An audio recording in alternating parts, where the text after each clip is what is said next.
Hey, what do me, Pierre Gasly, and Yuki Tsunoda have in common?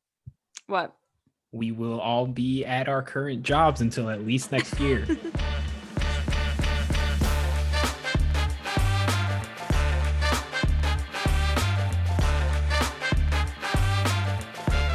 Welcome back to Break Check. It is, what is it, June 7th we're recording this, so it'll be out June 8th, a lovely Wednesday get to know episode. We'll be covering Red Bull today. But we have Baku coming up this weekend, race weekend coming up, so very excited for that. I know your guy Perez does well, exceptionally well in Baku, so Did he win last year? did he? He might have. I think that was Yeah, his I first think it Red was. Bull win last year. Yeah, it was because who was it? Pierre, Perez, and Vettel were on the podium last year. Yeah, you never know. We might be looking at a little shakeup in the driver's standings. History repeats itself. Yeah, really excited for the race this weekend. A little bummed I have to wake up at 6 a.m. to Is that watch when it it. is? Oh, I didn't Yeah, even it's notice at that. it's at 6 Oh, a.m. lovely. I will not be watching practice or qualifying, but I'll wake up for the race, obviously. You don't want to watch 4 a.m. practice or 5 a.m. qualifying on a Yeah, Saturday? I'm actually gonna wake up specifically for FP1. Wait, wait, I'm so sorry to interrupt you. I just realized I have a wedding this weekend, and the wedding, so the wedding's on Saturday, but I'll be there Friday, Saturday, and then obviously Sunday morning because I'm not I'm not driving after Oh, a that's fine. wedding. But that means I'm gonna be at the hotel, and my friend is going to hate me if I try and watch Formula One at 6 a.m. after being up until probably 2 in the morning.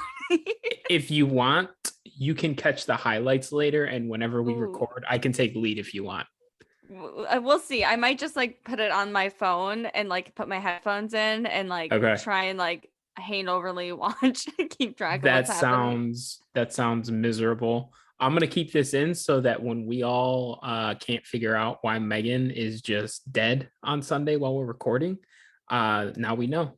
Also, she is frozen, so I'm just gonna keep talking until maybe she unfreezes. Okay, so this is take two. Megan froze and I just Mhm. kept talking for like 45 seconds without realizing it.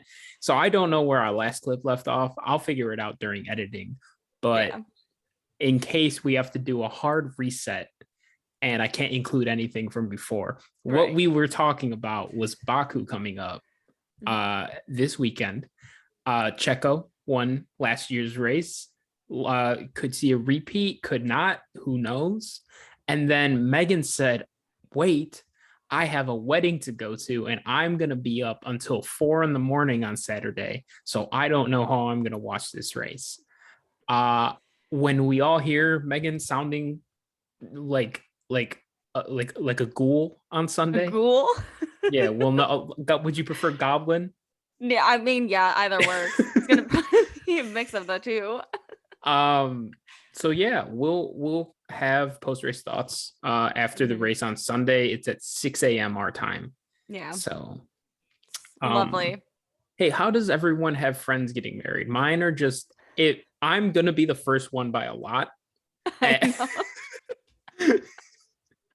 It's like it's the only wedding I'll probably have for the next 3 to 4, maybe 5 years at this point. Okay. I think most of my friends are like myself who are either not or single and not dating or just dating or like have 10,000 other plans. But You never know. You might find yourself a British lad. Who's to say? I'm not even gonna attempt to do a British accent, but when I do move to London in the fall, I will attempt it at some point on this podcast unprovoked and we'll see how it goes. Maybe I'll Brother, get I can't wait, bruv. I can't wait. bruv. Anyways, we're talking about Red Bull today. Yeah. Our get to know episodes. Um, I was about to say Max is gonna cover Megan Mhm. and Yeah, Sergio is gonna cover Juan. It's I'm been the a main long driver, day. yeah. Yeah, Megan, you want to talk for a little bit? Yeah, for sure. Yeah, so we're going over Red Bull. They are one of two F1 teams owned by the brand. Alpha Tower is the other brand. They were formerly known as Scuderia Toro Rosso, which we will cover them. Probably, we might as well cover them next whenever we do the next get to know. Just, ease the transition. But fun fact about Red Bull, Christian Horner has been the manager of the team since its formation in 2005. Much longer than I've ever held the job, that's for sure. Well, you have only been able to work for like 10 years. Yeah. So that would make sense. Go I don't on. know. Yeah, I mean, if I had my first job now, I'd still be at Starbucks. So Oh, I would still be a caddy. I actually started working when I Oh. was like 11. yeah, caddying. Wow. Yeah. Mm-hmm. All right. Yeah, Caddying. that's all I I got. did the training for that and then I never went. It's kind of hard, especially when you're little. Yeah. Yeah. When you're like 100 pounds trying to carry like a 100-pound Yeah. bag of golf courses. No. Yeah. Not for me. But yeah, so for 11 years, so up until 2018, they were powered by Renault engines, which I also thought was interesting. You actually see this play out in the Drive to Survive series when they end up deciding to switch to Honda engines. They will no longer be using Honda engines after a few more years, I believe. But in the meantime, they're still using those. They left the sport at the end of 2021. But yeah, I think it's 2025. They will they have their engines until. And then in terms of championships, they've won 5 driver championships and 4 constructors. All 4 constructors were led by Sebastian Vettel, with Mark Webber as the second driver. And then the 5th driver championship was won by Max Verstappen last year. Yeah, and me and Megan were talking a little beforehand. We'll probably focus more on the drivers in the team this episode. It's kind of tough with these newer teams. I mean, 2005 being a relatively new team for F1. Not a whole lot to talk about outside of Seb and Max, which I know is an overgeneralization, but like with Megan covering Max and then eventually, or we have covered Seb, that touches on most of, Red Bull's like championship racing. Yeah. And if anything, if we ever wanted to dive deeper into teams, we could cover like the team principles and stuff, which Christian Horner has quite an interesting past, so he would be a good one to cover, but I don't think all teams necessarily have the most interesting people. He's married to Ginger Spice, which is amazing. Go ahead. No, I was a fan of her too, but like separately, and then when I found out they were married, I was so confused how I never connected the two. There is a lot of Ginger Spice in Drive to Survive. Like she is like a main character of the show. In this last season, she's a huge part of it. I don't know why. They have nothing else to do. It was just Lewis and Max all season. Yeah. Throwing some spice, literally. Yeah. Oh, man. Megan. That should be the cold open. I'll see if I can trim this and just put that as yeah. We'll see. I'll see what I can do. I was proud of that one. All right. Go on. Yeah. So outside of Seb, he got his 4 championships. Max, he got his 1. Max will probably win a couple more. Maybe who's to say how many? Here's a good question. How many championships does Max win? Driver championships. Driver? I could see him winning. Oh, it's hard because there's so many people now that are getting that are up there. I think he could win at least 2 to 3 more. I don't think he'll have Lewis Hamilton's record though. No, but I do think he's going to win like 5. 5. Wow. Yeah. Okay. He's so young. That's true. He's younger than us. Yeah, he's like what, 23? Yeah, maybe? I think so. 23, 24? He's 24. Yeah. Okay. Yeah, because he's born in 97. He's actually only a few months younger than me because I turned 25 in June, or in like 2 weeks. He is a full year. He's basically a full year younger than me. Younger than you. Okay. Yeah. So yeah, he's just so young that like. Yeah. I think he'll get 5. I think he'll win 1. He won 1 last year. I think he'll win 2 to 3 in the next like 6 to 8 years. And then I think he wins like an old man championship when he's like 36 or something like that. The old man. All the greats have an old man championship. I know. Me? I mean, Like, yeah, I mean, Lewis was in his 30s when he won half of his, so Yeah, definitely. Although he probably has the body of a 20-year-old, he takes such good care of himself. So, yeah, I wish. um, yeah, I mean, we can just go into the drivers. I mean, we could go over their notable drivers that they've had. I know you mentioned them earlier. Yeah. I mean, everyone knows Sebastian Vettel, of course. Daniel Ricciardo was a huge part of the team for a while. Daniel Kiva, if anyone knows him, he was in at Formula One for a little bit. And then, of course, Pierre Gasly and Alex Albon were, once sitters in the second seat for Red Bull. All right, Max, born September 30th, 1997. So, like we said, he is 24 years old. He is a Belgian Dutch driver. He drives under the Dutch flag. He's also the son of former Formula One driver Jos Verstappen. So some of the, older fans or fans who have been watching for a while will probably recognize him or have probably seen him in the past. But fun fact, not only was his dad a driver, but his mother was also in karting. She's Oh, actually pretty sick. good in karting. Yeah, Okay. she drove against people, like she drove against Christian Horner and Oh, Jenson Button when sick. yeah. And she was in the top 10 of the junior world championship when she competed at least against Jenson Button. She beat him. So that's pretty impressive. So he Mhm. has motorsport in his blood from both sides, which I think is pretty cool. So he started driving a bike around the garden, it says, at the age of 2. So he's always been on a car. And then around 4 is when he started karting.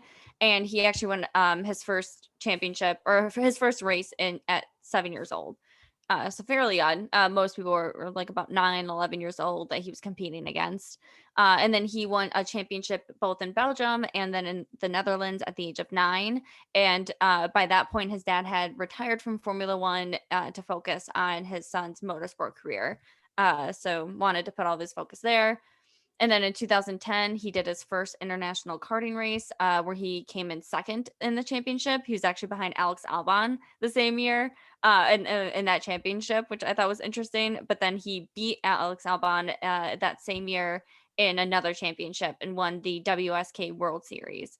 So has been racing with Alex for a while. They were teammates at one point, maybe one day, probably not, but They seem to be friends, actually. yes. Yeah, I Like, think pretty good friends. more so than him and Pierre. I don't think him and Pierre are friends, Yeah, okay. Yeah. but I know Alex gets along with them and Yuki and everyone. I mean, Alex gets along with everyone because it's Albon. He's the nicest person on the grid. 100%. But then at the age of 13, in 2013, he won 2 European titles and a world title. He was the youngest driver to win the KZ championship.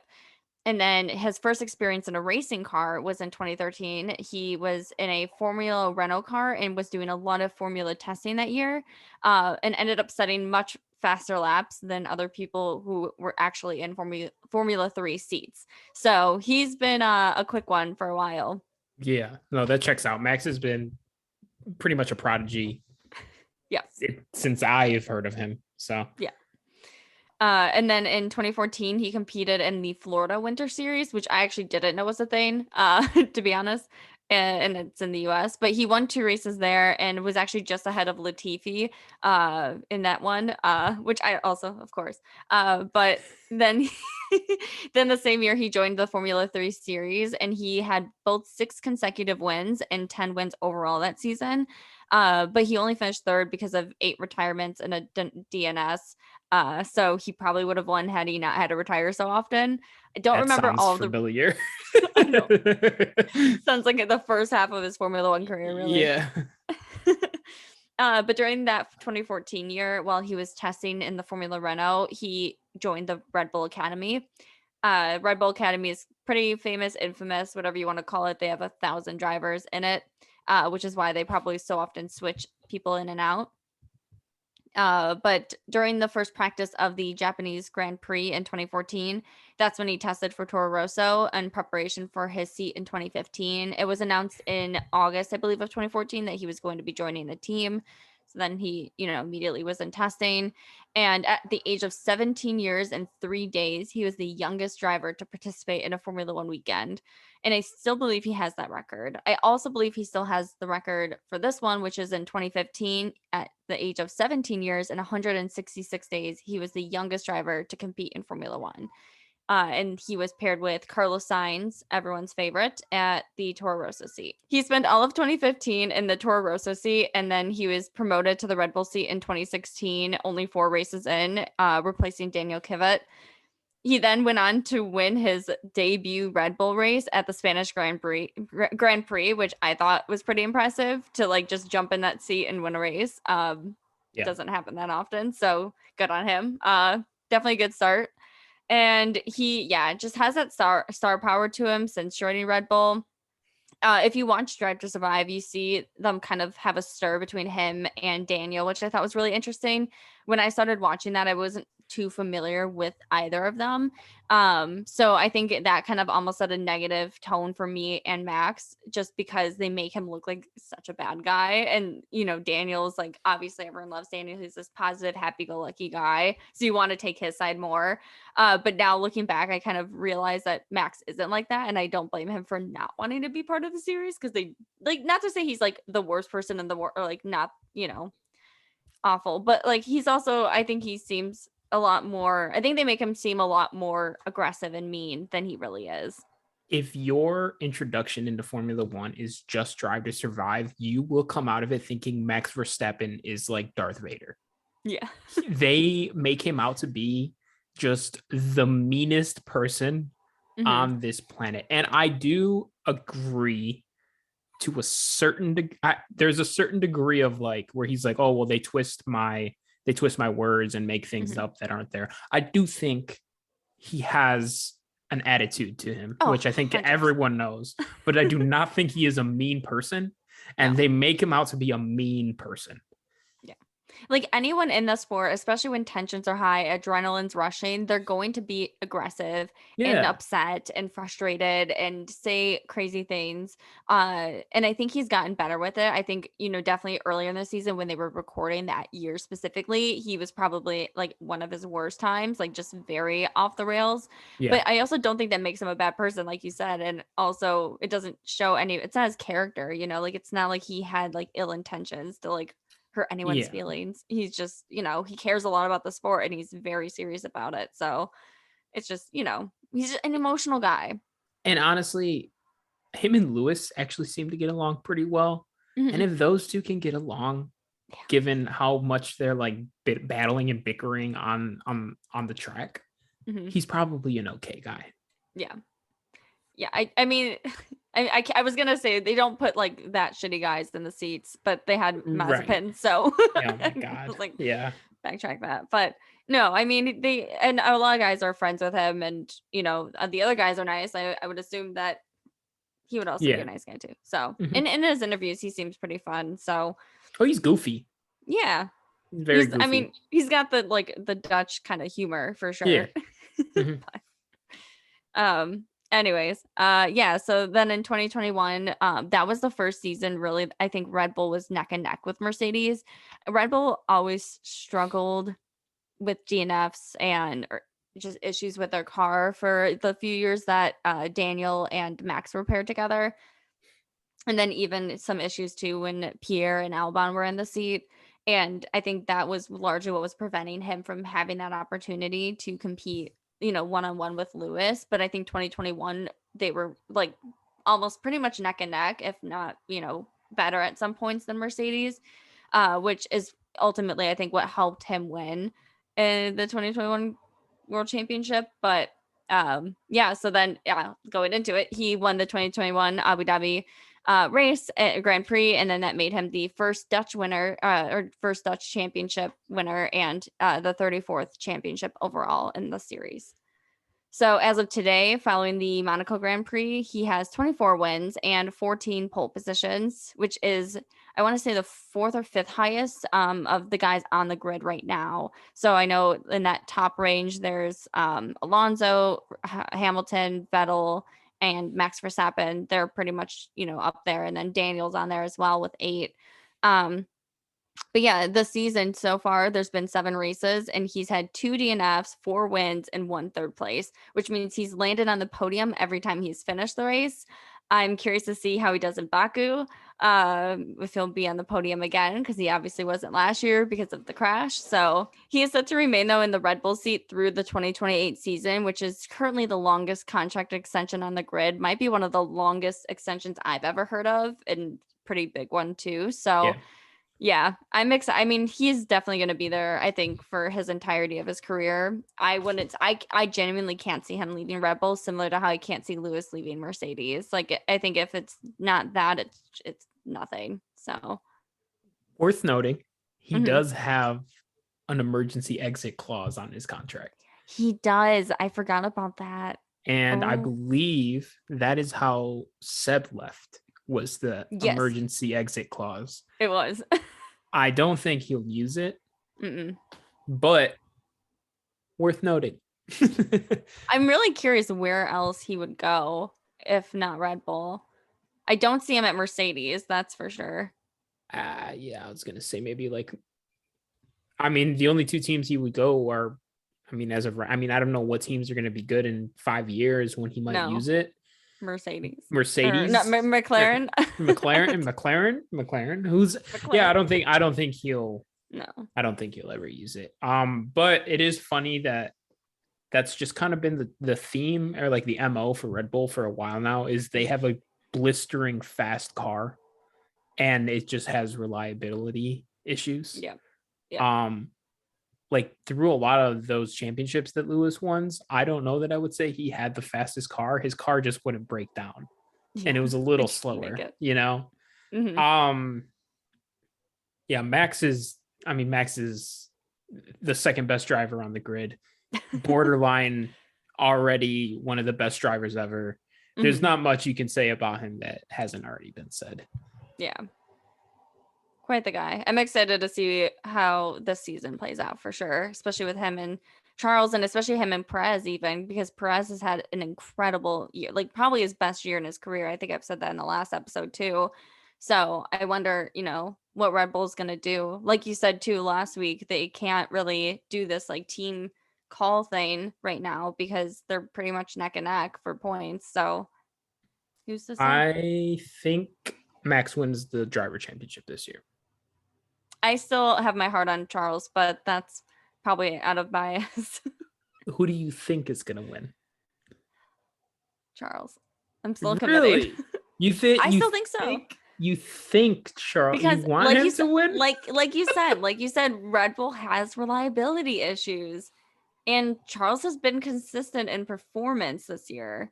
Okay. It's been his team. So as long as his team can get their crap together and not do calls like they did in Monaco.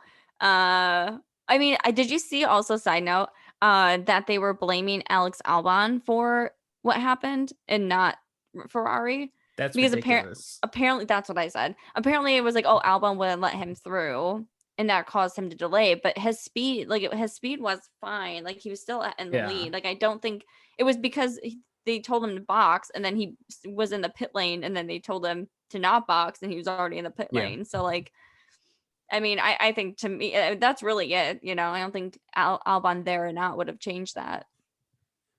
Yeah, no, interesting. I mean, it's going to be a neck and neck battle between Max and Mhm. Charles for the rest of the year. Hopefully, I think that'd be the most entertaining thing. Mhm. But yeah, no, that's sounds like he has been about it his whole life. Yeah, the most interesting thing was his mom. I had no idea she was also in karting. I thought that was super cool. I had no clue. That is really cool. All right, so we heard from Megan about Max Verstappen, and now we will move to the pride and joy of Mexico, Sergio Perez. I said it with a little bit of twang because I got to say it in Spanish. Actually, I'd take it back. Sergio Perez is the runner-up pride of Mexico. Canelo Alvarez is the pride of Mexico. For those who don't know, he actually, I think most people know who Canelo is. He's a professional boxer. Mhm. He's the pound for pound #1 boxer in the world, and he's from Mexico, actually from the same city as Checo. They're from Guadalajara. Yeah, so Sergio Perez, I feel weird when I switch between American and Mexican accents when I say, so I will be calling him Sergio Perez or Checo for the rest of the way. So all my haters, please. I know how to speak Spanish. It's just weird switching back and forth. So yeah, Sergio Perez, born January 26th, 1990. When I read Mhm. that he's only 32, they make him out to be 47. I was shocked when I found out he was only 32 because I genuinely believed he was like 38 at least. Like I did not think he was that young. Every single time that he is brought up, like on the Mhm. Sky Sports broadcast, they go, "Oh, Sergio Perez, the wily old campaigner." It's like a wily old campaigner. He is not that much older than me He's younger than Lewis. by a lot. I think Lewis Yeah. is like 36, Yeah. 37. Yeah, he's at least 36. Yeah. But yeah, Sergio Perez, car number 11, born January 26, 1990, 32 years old. He was born in Guadalajara, Mexico, or Guadalajara, Jalisco. Jalisco is the state, Mexico country. So his older brother raced in the NASCAR Mexico series. So there is a little bit of, motorsport in there. I obviously Checo a little more successful than that. Um, but I'm actually gonna talk quite a bit, not quite a bit, but a good amount about his karting Mhm. because Checo was a bit of a child prodigy. Like he was really, really good, really, really young. So he began karting at 6 years old. In his first year, at 6 years old, he was racing in the junior category and he won 4 races and finished the standings runner up. He then moved up age classes and became the youngest driver to win a race in that next age class. So then the next year, he moved back to that original junior um, category and he won 8 races and became the youngest driver to win the championship ever in that category where he was karting. And then he then moved up to the 80cc and 125cc categories, where generally every single race, every season, he was the youngest competitor in the field. He had to receive special permission to compete in the 80cc division because he just was not old enough. Oh wow. So by the time that Checo was 10, he had already caught the attention of Telmex, which is a big mobile carrier company down in Mexico. Remember that name. So Mhm. then in 2003, he was still karting and he was leading the championships in both 125cc categories.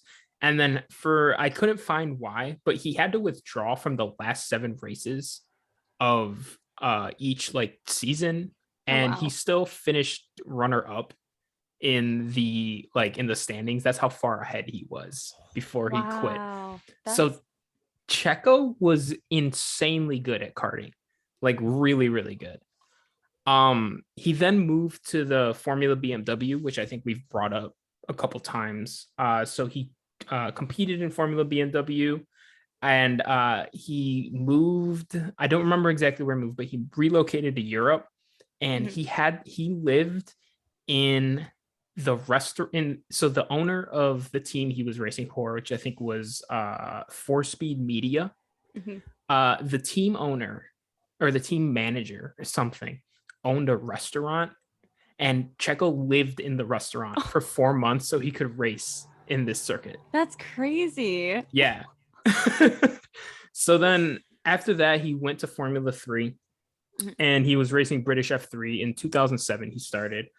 He competed in the national class for the T Sport racing team. He won 2/3 of the races and poles positions, finished all but 2 races on the podium, and won the championship like without a problem. Holy crap. Yeah, so he was like That's fast. so Like he impressive. was he was really good from a very young age. He then moved into the GP2 series, which Mhm. I think we've said has now merged with Formula 2 just Mhm. proper. He raced for Arden International, and in 2009 he finished 12th in the standings, which is not anything crazy, but Mhm. first step into Formula 2. He then, in 2010, won 5 races and finished second in the standings, which is obviously a lot better. Finishing second in Formula 2, you're going to start to get some Formula 1 Mhm. interest. Uh, so, not a ton of Formula 3, Formula 2 Yeah. kind of history. So, this is what I texted you about earlier. Mhm. Um, Checo was a paid driver at first, which is and crazy. I had no idea. And Mm-mm. it's crazy because I think he's so good and has been so good even before Red Bull that we Yeah. just probably assumed that there's no way he was a paid driver. Nope. But in October 2010, Sauber was no longer affiliated with Mm-mm. anyone, I don't think. Mm-mm. Mm-mm. So in 2010, Sauber announced a partnership with Telmex, leading to Checo getting a seat on their F1 team. Nice. So yeah, Checo started as a paid driver. Wow. That's cool. Can you imagine like your connection from your karting days when you were little would, ultimately lead you to a Formula One seat, 10, 12 years down the line? Yeah, this company found him early and they stuck with him. Hell yeah. Good for him. That's Yeah. cool. So at Sauber, or shortly after that, actually was a part of the Ferrari drivers academy. So Checo's first race in Formula One came in 2011. That first season, it was the Australian Grand Prix, and he finished in 7th place, which is a pretty good debut. Hmm. And he only stopped to change tires one time, and he was the only one to do so in the race. Uh, that season, after that, he struggled with some bad luck at first. So that 2011 season, his best finish was at the British Grand Prix, where he finished 7th. And then that first season, he finished 16th in the World Driver Championship with 14 points, and also did some testing for Ferrari at certain points. That his debut race, I find just so impressive that he did one tires or like one tire change. And I think just Yeah, goes to show that he's been like the keen at managing his tires since the start. I mean, that guy just knows, like gets it. yeah, And absolutely. I mean, there's a few other drivers who I think can do it, here and there when they need to, but I think by far Sergio, that's like one of his most impressive traits in the sport, and that goes a long way. Yeah, and like he has, no one's ever going to say that he has more pace than the Ferraris or Max, but like even Right. just Monaco this last weekend, Hmm. he won because he changed his tires and just made them last. Yep. So it's definitely been a strong suit of his since the beginning. Yeah. So then 2012, he started the season 8th at the Australian Grand Prix.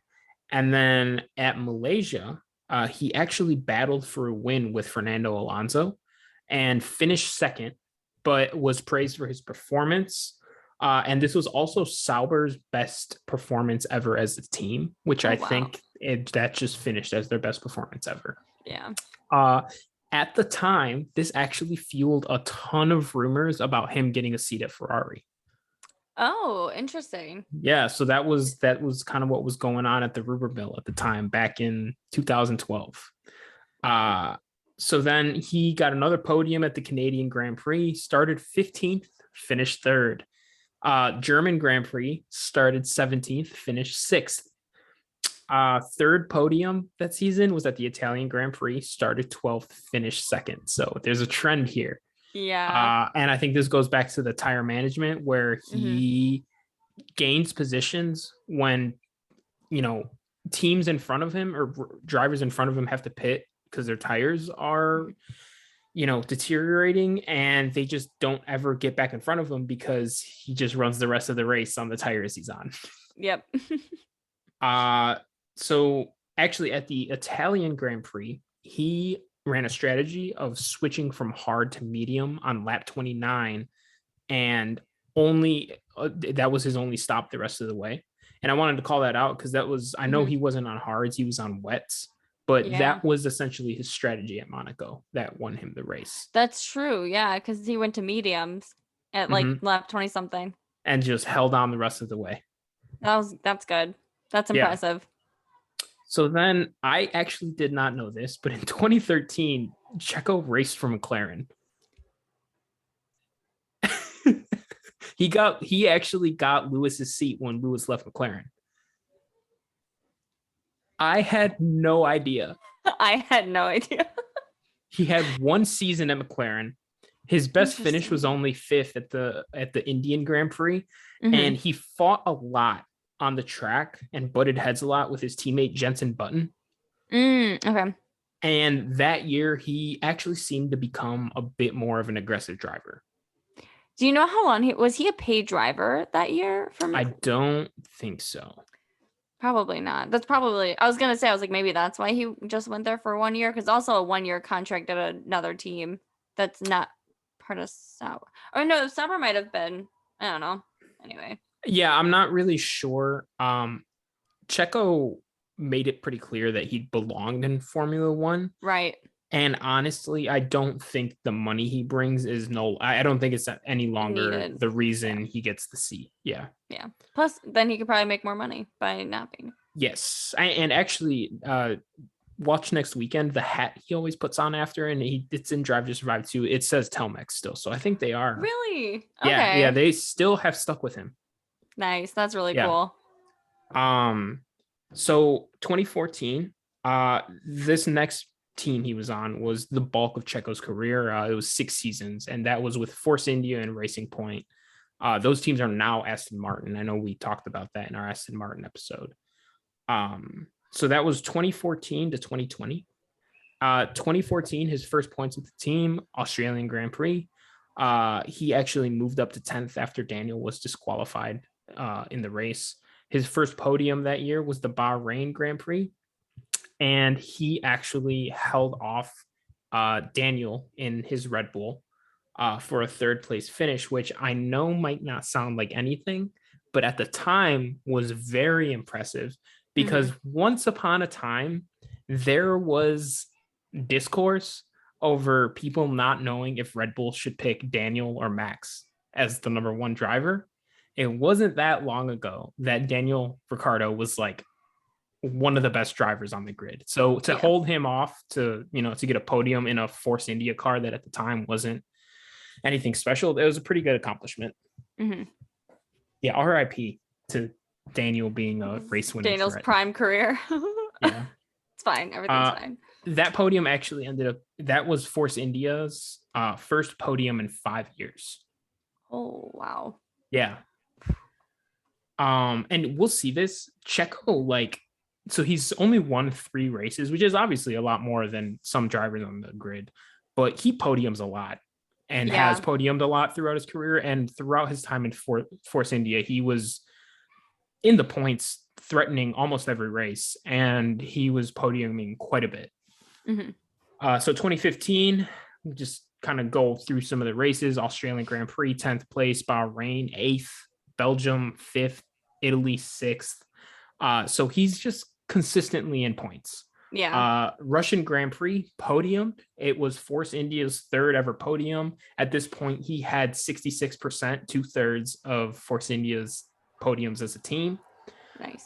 That year, he finished 9th in the World Drivers' Championship, and he actually scored 63 of his 78 points in the final 9 rounds. Wow. Yeah, and he outscored his teammate Nico Hulkenberg by 20 points. 2016, next year, he struggled at first because the car just wasn't competitive that year. He did score some points in the Russian Grand Prix, even with the car not being good at all. And then Monaco Grand Prix, he got his 6th podium, Force India's 4th. He overcame a gearbox change penalty, and it was actually his 2nd podium in 3 races. So, like I said, he is regardless of the car that he's been in, he has performed and reminded people why he should be in Formula One. So 2017, he had a very consistent season, but no podiums. And this was actually the season that there was a lot of camera attention from Drive to Survive. And there's a couple episodes where they show him and Ocon really going at it. I don't know if you remember that. Yeah. They were really button heads. They were crashing into each other, not an insignificant amount of times. Yeah. He finished 7th in the World Drivers' Championship that season. And then 2018, I'm going to move on. Just there wasn't a ton other than him and Ocon crashing into each other. 2018 at the Azerbaijan Grand Prix, he got his 8th career podium. But then right after that is when Force India was put into administration. So for those who don't know, the Force India team, and we didn't really cover this on the Aston Martin episode because it's not really Aston Martin's history. Yeah. The owner, I don't remember his name, but he's a very big personality, and you can see him on Drive to Survive. He's the one Mhm. who wants everything all pink, and Yeah. he's a very big personality. And a group of creditors, Checo included, took legal action against the team.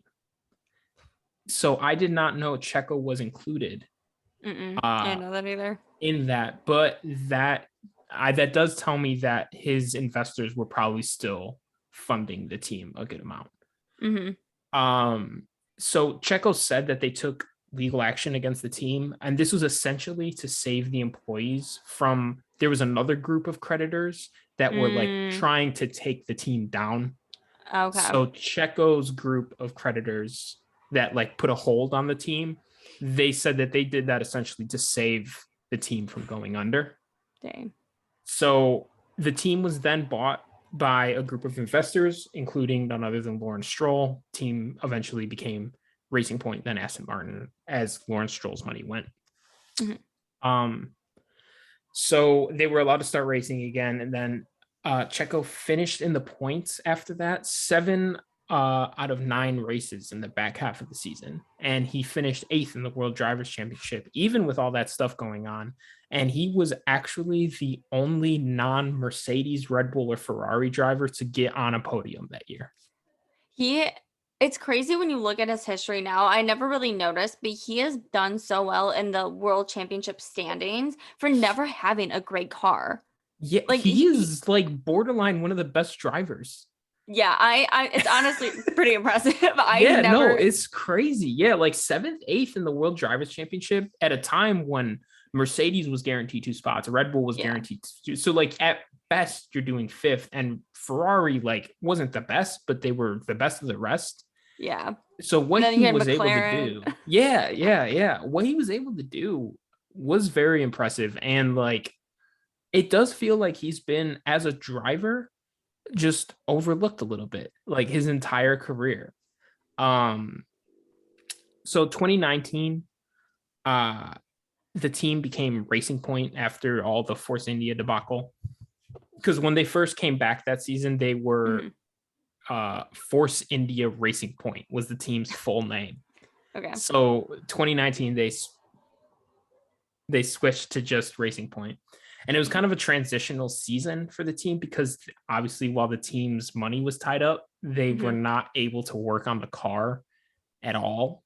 So the Yeah. car was slow, but Checo still scored in every race after the summer break, besides for one. And he finished well ahead of the Stroll in the World Drivers' Championship, and he finished 10th even with that bad car. So then 2020, and this is actually a plot point on Drive to Survive for that season, which I think is season 3. It was announced that Sebastian Vettel would be replacing him after that season, as the team was going to become Aston Martin. There was actually like an outpouring of support for Checo after this was announced, and I think like even Martin Brundle was like, Mhm. "This would be this would be a tragedy if Checo is not an F1 after the season. Like he Mhm. 100% serves the seat." And he was actually one of the first ones to kind of start the Sergio to Red Bull train. Oh, that's really Yeah. cool. So there was a ton of support. Uh, and then if you do watch from Drive to Survive, which I do recommend, I think season 3 might be the best one. I really like that season too. So season 3 is really good, but there's an episode about Checo really not knowing what his future is, and then he pulls his first win out of his ass at the Yeah. Sakir Grand Prix. He got hit by Leclerc on the first lap and then went from last to first and won the That race. race is awesome. I It is so cool. recently watching that playback was so cool. They had it was on Twitter or something. They had it and they just like pretty much like clipped all the parts where he was passing people after he had that spin Yeah. and started from the back. But yeah, it's so impressive how he was able to do that still. Yeah. And then right after that, he got signed to Red Bull, which Yeah. this is where he's been. And obviously, last year was his first year with the team. Drivers in the first year with a new team tend to struggle a little bit. And he did. He struggled a little bit, but he did pick up his second win at Mhm. Baku is Azerbaijan, right? Yeah. Yeah. Yeah. So Yeah. so yeah, Baku. he picked up his first win at Baku last year, or his second win, first win with Red Bull. Mhm. And then notably at Abu Dhabi, uh, obviously Max won the drivers championship. Mhm. Checo kind of saved it for him in the last Yeah. race. Lewis was starting to pull away a little bit from Max, and Mhm. Checo held him up like for kind of a long time It was until impressive. yeah, it was crazy. He just like I think Lewis got passed once and then Checo immediately got passed. Mhm. He held him up until Max caught up again and it made it a race again. Yeah. I remember watching that clock because you know how it shows the time and it's like, oh, 7 seconds ahead, etc. Yeah. And I remember just watching that slowly decrease and decrease as Checo was like battling Lewis, and then you just kept seeing Verstappen slowly move up. It was awesome. It was crazy. It was the most selfless thing he could have done. Obviously, the constructors had been wrapped up by Mercedes at that point. Mhm. Checo really had nothing to race for, but he didn't really have much to race for. And I think it just shows what kind of teammate he is, that he was just, I mean, all he was not racing. He was just holding up Lewis for like a bit of time. Mhm. Yeah, Go I ahead. can see him being there for Pat. I could honestly, as long as he continues this, I could see Perez past 2024. Honestly, Now that I know he's only 32, he's got some driving left in the tank. yeah. And so yeah, so here we are this year. He's fresh off his first win of the season. He is in third place in the drivers' championship, but he is only 15 points behind first, which is his teammate Max. I think Max will win the drivers' championship this year. Mhm. But for all this season and last season, I think the thing with Checo is he knows he's the number 2 driver. He's never going to compete for a World Drivers' Championship, but he is the ultimate wingman to Max. I think if he's there for another 4 years, let's say, he can win one. Yeah. I think he can win one.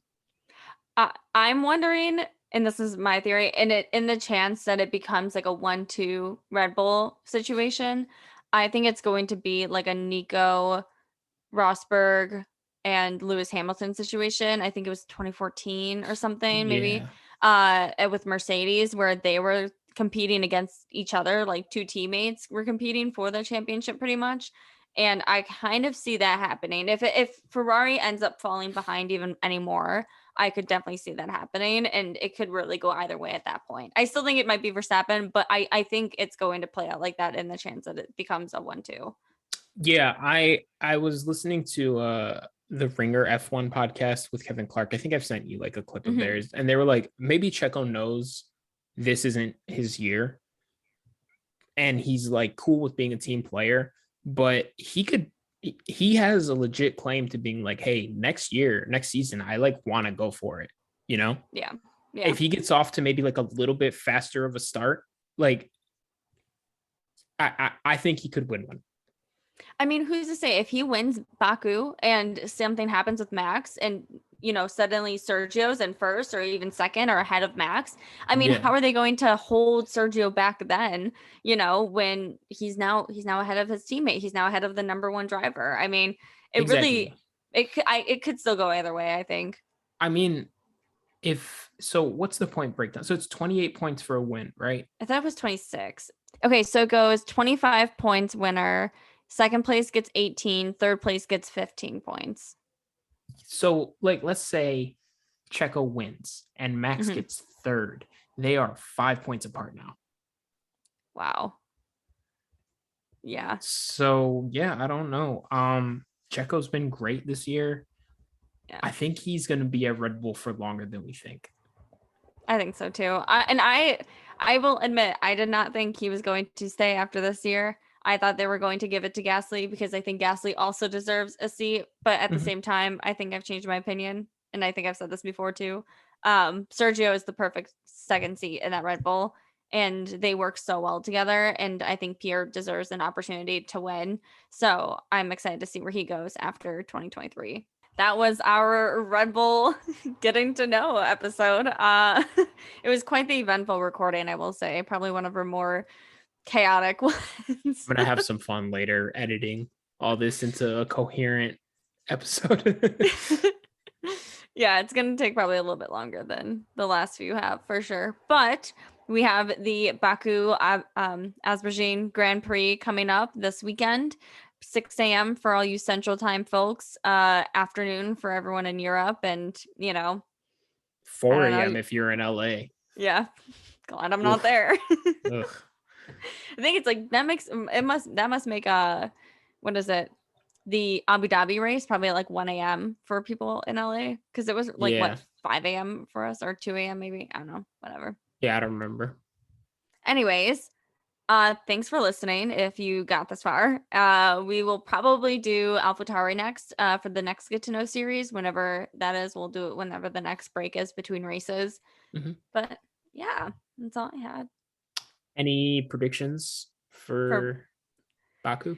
Honestly, and I think I said this on Twitter too on the Break Check account, but I think it's going to be, I would love to see it the same people that we had last year, Gasly, Vettel, and Sergio. Although I'm going to switch it up because I saw someone say that Vettel the last few years has like slowly moved up and where he finished, and he finished second last year.